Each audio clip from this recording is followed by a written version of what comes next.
rápidamente, y para terminar, Horario, entender qué pasó en Argentina en el 2010, mirando un poco la historia y proyectando hacia adelante. Tenemos acá una agenda de acceso, ¿sí?, de lo que pasó en el 2010 relacionado a ventas, donde realmente fue un impulso acelerado con un crecimiento del 25% en valores y casi el 10% en unidades, y con entornos realmente, regulación de ventas exclusivas en farmacias, esto es algo que ustedes lo están viendo, muchas decisiones que todavía no han tenido un impacto o no se han visto realmente cuál va a ser el impacto.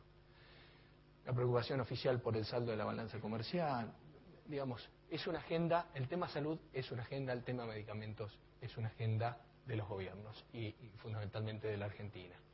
Entonces, cuando vemos qué pasó en el mercado local, vemos que en unidades creció casi un 10%, pero cuando lo vemos en dosis, y acá nosotros hacemos la diferencia de dosis porque, ¿cómo diferenciar qué es una dosis y por ejemplo, cuando hablamos de cajas, hablamos de una caja de 14 y de 28, son dos cajas, ¿sí? Pero cuando hablamos de dosis, 14 más 28 no son dos cajas, son 42 dosis.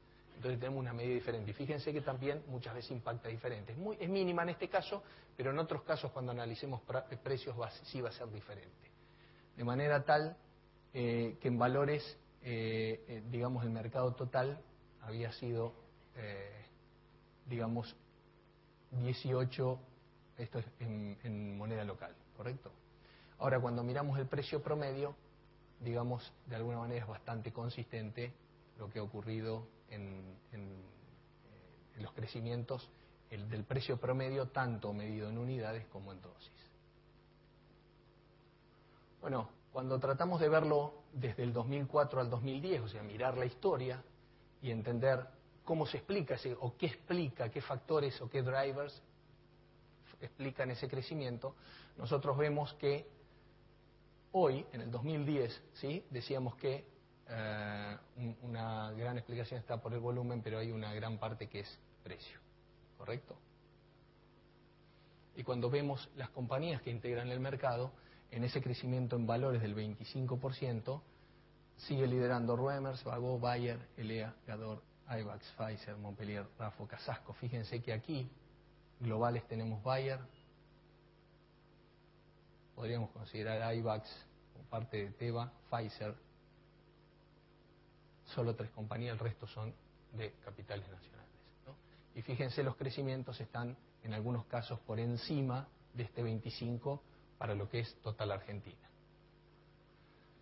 Y en el siguiente, Baliarda y Bernabó continúan creciendo a tasas muy superiores. Fíjense, Baliarda 33 sobre el 25 y Bernabó 31, ¿sí? Baliarda, Fénix.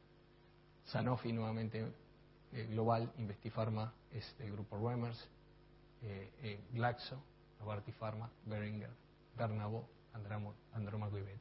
Vemos la gran participación de laboratorios de origen y de capitales nacionales. Cuando esto lo vemos explicado de alguna manera qué sucedió entre adquisiciones, encontramos que hay muchas, por ejemplo, la compra de productos, Dilatren, laboratorio antes estaba en Roche, ahora en Nova, entonces hay mucha explicación por traspaso de productos, ¿sí? Lo mismo sucede cuando nosotros hablamos de carteras completas, carteras como Pharmadorf, el comprador Sanfer, cuando ocurrió las ventas, aquí vemos el impacto, por ejemplo, Schering-Plough completo a Merck Sharp, ¿sí? El caso de Gramont, parte de Gramont, Sanofi, Wyeth, que pasó a Pfizer, fíjense los valores, la cartera de Primary Care de Roche a Investipharma, del grupo Ruemers, ¿sí? Fénix completo a Glaxo. Entonces, esto también explica en muchos casos el crecimiento. Y estos movimientos complementan el crecimiento orgánico en algunos jugadores. Fíjense, este es el core business y esto es cuánto significa en adquisición, ¿no? Fíjese, del mercado local. La adquisición de los productos de Roche, la adquisición, de Valeant, Sandoz, Roche, ¿no? Bueno, de alguna manera esto es por el origen de capital, se sigue manteniendo más o menos, o sea, las nacionales siguen teniendo un crecimiento muy importante, ¿sí? Y están empezando a aparecer las regionales. ¿Qué regionales tenemos? digamos, Genoma, laboratorio que ustedes están viendo mucho, de origen mexicano, ¿sí? Bueno, Quesada, que digamos fue adquirida por Eurofarma, brasilero, Biotoscana, colombiana, Garden House y Pharmadorf, ¿sí? Casos mexicanos. Digamos, y cuando vemos la penetración de esas compañías regionales está basada en el lanzamiento de productos. Entonces, vemos fundamentalmente que cuando explicamos las regionales tienen nuevos elementos como el principal driver de crecimiento. En el caso de las regionales, la renovación hace ese crecimiento. Bueno, simplemente para entender que en la Argentina el mercado realmente se muestra algo diferente, lo que tratamos de hacer aquí es tomar la venta del 2010, ¿sí? Y repartirla hacia atrás, hacia varios años, para entender cuándo fueron lanzados esos productos y entender si esos productos hicieron historia. Y realmente esto ha ocurrido, fíjense, que ha ocurrido con lanzamientos como Rivotril, Lotrial, y que hoy hacen parte de una forma muy importante la explicación de por qué el mercado en el 2010 de medicamentos. Esta línea que ustedes ven aquí es justamente la mitad de la venta repartida, se da más o menos en el año 96. Y si lo miramos hacia adelante, aparece Losacor, Midax, Lipitor, Ceretide, Efasar, tras los cuadrantes, el perfil de esas compañías. Vemos crecimiento y vemos allá productos menores a 5 años. ¿Cuánto aportan a ese crecimiento? Entonces nosotros de alguna manera podríamos llegar a calificar a estos medicamentos, y en esos 4 cuadrantes, con estas 4 características, donde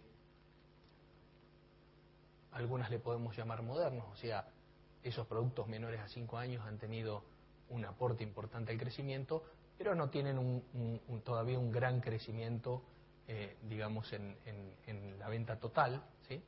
Sin embargo, tenemos los clásicos aquí, que sí tienen un gran crecimiento, se mantienen muy fuertemente posicionados, pero no tienen productos que apalanquen ese crecimiento menores a 5 años, o sea, recientes, ¿sí? Los maduros, que podríamos decir que de alguna manera se basan en sus productos maduros, sus productos ya que hacen al desarrollo, y los renovadores, que son aquellos que sí han tenido un excelente crecimiento, además apalancado por esos nuevos productos, nuevos lanzamientos. Entonces aquí cambia de alguna manera el ranking que veíamos al principio, donde aparece Elea, Rafo, Casasco, Genoma, el caso que mencionábamos recién, muy reciente, Novo Nordisk, Pago, Balearda, Bernabó, Pfizer, Novartis. En los últimos 5 años, si miramos las compañías que han lanzado monodrogas éticas, bueno, tenemos ejemplos, ustedes no lo ven a menudo, qué sé yo, tenemos el ejemplo del Valdoxan, Rasilex, ¿sí? Onglinza, ¿no? Y fíjense el share total que aporta a ese crecimiento en la clase terapéutica. No quiero demorarme mucho con esto. Lo mismo, asociaciones fijas. Esto es uno de los países donde más representan las asociaciones, las asociaciones